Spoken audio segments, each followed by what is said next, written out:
I'm so excited to introduce to you a dear friend of mine, a towering spirit, a person who's done enormous research in the field of personal growth. I'm honored to call him a friend. Bill Harris, one of the stars of The Secret.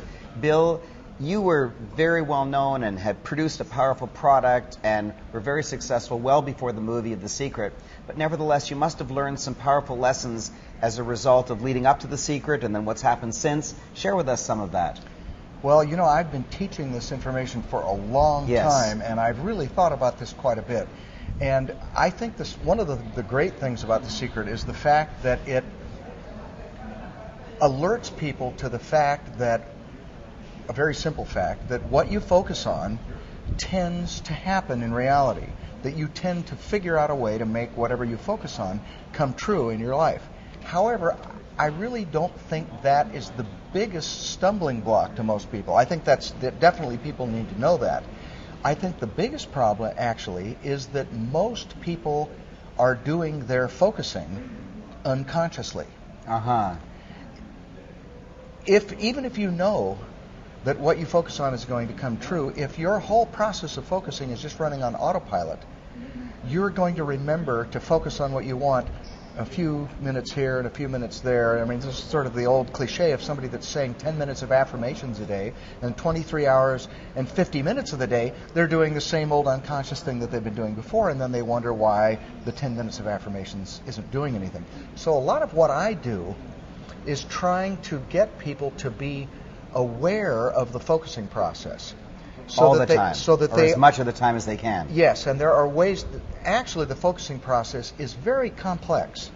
I mean, until you've visited all the parts of it, then it doesn't seem so complex. But what we do is we get people to look at each part of the internal process by which they create their reality, one at a time, one part at a time, and go inside and watch themselves do it, and watch what happens, and really get so you understand the connection between what you do inside and what actually happens. And there are quite a few steps and sub-steps to this. And if you go and play with them in this way, you finally... And you've done research on this. Absolutely. And you finally get to the point where you cannot do any internal processing that's leading to a certain outcome without being aware of it.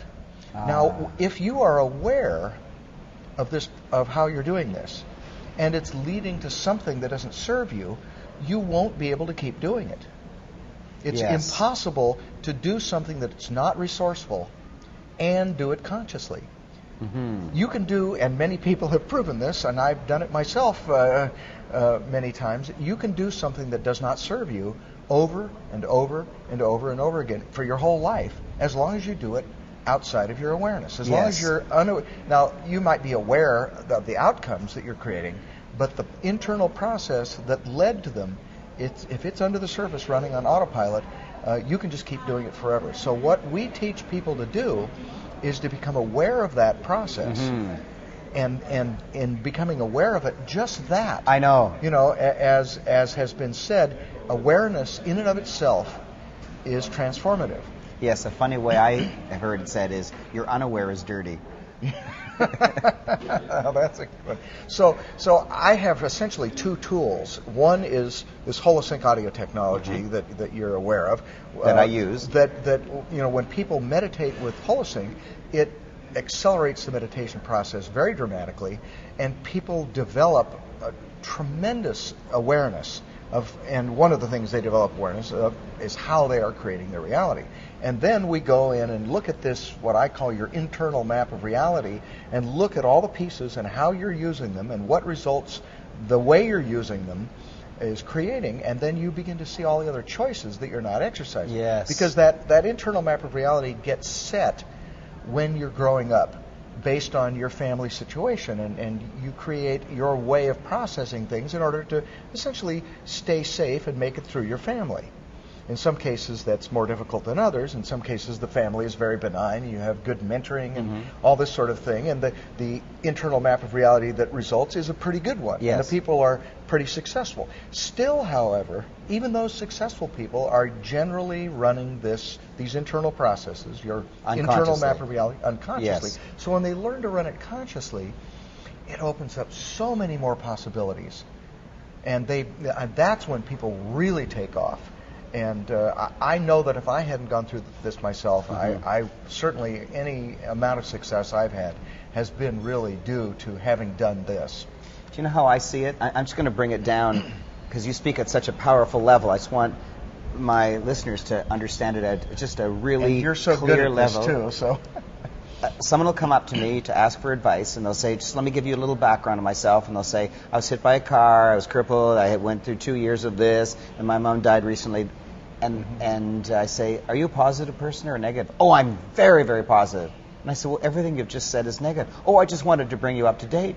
I said, well, how about bringing me up to date on some positive things? And they don't realize it. They don't realize that they're delivering all this negativity and wondering why the law of attraction is delivering negativity to them. To the degree that an area of a person's life is not working, if you follow what they're doing, point it out to them, they will be focusing on what they do not want in that area.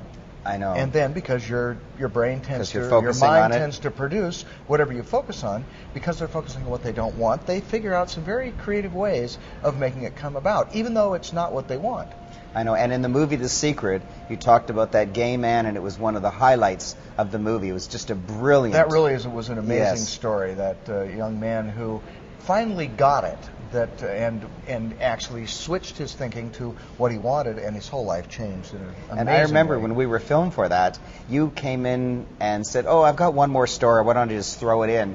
And that's a story you just threw in at the end, and that was like one of the highlights of the whole movie. Yeah, that was a great story. He was an amazing young man, really, that he was willing to. You see, this is the other thing, is that one of the things that I say quite often to my students is, for any outcome you want, there's a certain way of thinking and acting that will get it for you. Mm-hmm. You have to find that way of thinking and acting, and then you have to be willing to adopt it. Now, actually, in today's world, finding the way of thinking and acting is not that difficult. There are so many books out there where people tell you the way of thinking and acting that led them to be successful in whatever endeavor it is.